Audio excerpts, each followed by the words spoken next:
तक की दूरी किसके बराबर हो जाएगी, P2 से क्या I डैश या C से कहा I डैश। यानी कि उस स्थिति में T को आप नगण्य मान सकते हैं, पतला ले लिया ना बेटा, तो T को कितना मान सकता हूं, 0 सीधे।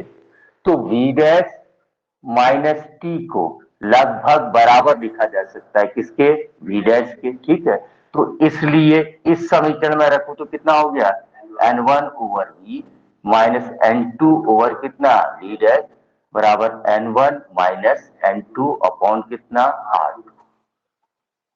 ठीक है बेटा, आ रहा है इतना समझ में। ठीक है, पहले वाले के लिए प्रकाश की किरण कहां से कहां जा रही है, N1 से कहां N2 में, और दूसरे वाले के लिए कहां से कहां जा रही है, N2 से N1।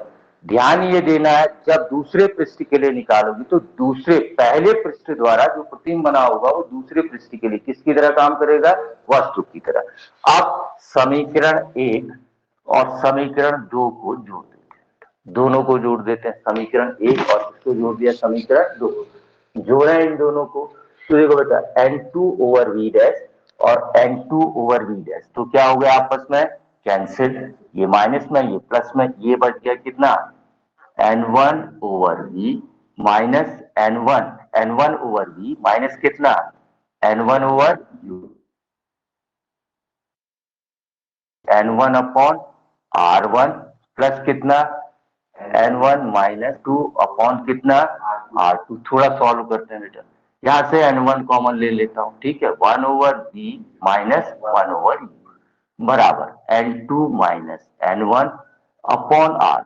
यहां से माइनस कॉमन लेता हूं। ठीक है, जब माइनस कॉमन लूंगा तो ये प्लस और वो कॉमन वाला माइनस मिलकर क्या बन जाएंगे, माइनस। ठीक है, उसके बाद माइनस कॉमन लिया है तो माइनस वाला क्या प्लस, प्लस वाला क्या माइनस, यानी कि क्या आ जाएगा N2 माइनस N1 अपॉन कितना R2 आ जाएगा। अब वहां पर दोनों जगह हाँ N2 माइनस N1 कॉमन ले लिया। ठीक है, ये ले लिया, कितना हो गया अंदर 1 अपॉन R1 माइनस कितना 1 अपॉन R2। ठीक है, या N1 into 1 over V minus 1 over U बराबर, यहां पर से N1 कॉमन ले लेगा तो कितना हो गया, कॉमन लेने का मीन्स N1 कॉमन लिया तो इसको भी किससे भाग देना N1 से, इसको भी किससे N1 से, तो ये हो गया N2 upon N1 minus 1 into 1 upon R1 minus कितना 1 अपॉन R2। ठीक है बेटा, ये N1 क्या हो गए, कैंसिल हो गए।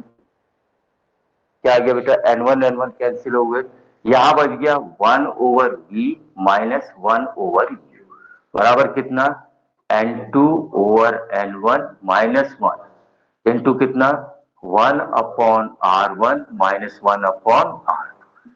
किंतु क्या लिख सकते हैं बेटा, N2 ओवर N1 बराबर कितना लिखा जा सकता है, N2 ओवर N1 बराबर कितना लिखा जा सकता है, बताओ बेटा N2 ओवर N1 बराबर कितना लिखा जा सकता है, ये हुआ बेटा 1 और 2, पहले माध्यम के सापेक्ष किसका अपवर्तनांक, दूसरे माध्यम का क्या अपवर्तनांक, ऐसा इसको लिखा जा सकता है। ठीक है, तो ये आपने लिख दिया।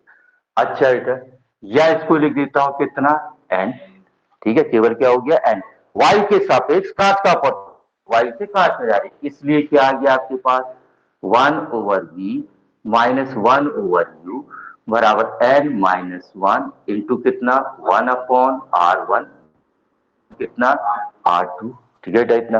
अब यहां पर एक चीज और करनी, यदि वस्तु कहां पर रखी हो, लेंस के अनंत पर, लेंस के मुख्य अक्ष पर, लेंस के बाईं ओर कहां पर रखी है, अनंत पर, तो अनंत पर रखी वस्तु का प्रतिबिंब हमेशा कहां पर बनता है, उसके फोकस पर। ठीक है, कहां पर बनता है, फोकस।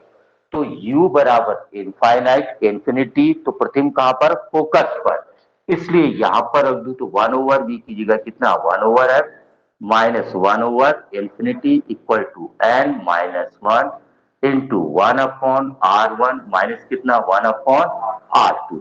ये कितना आ गया 1 into 1 upon R1 minus 1 upon, ये आ जाएगा। कौन सा सूत्र कहलाया, ये लेंस निर्मात्री सूत्र कहलाता है, इसको ध्यान से देखो।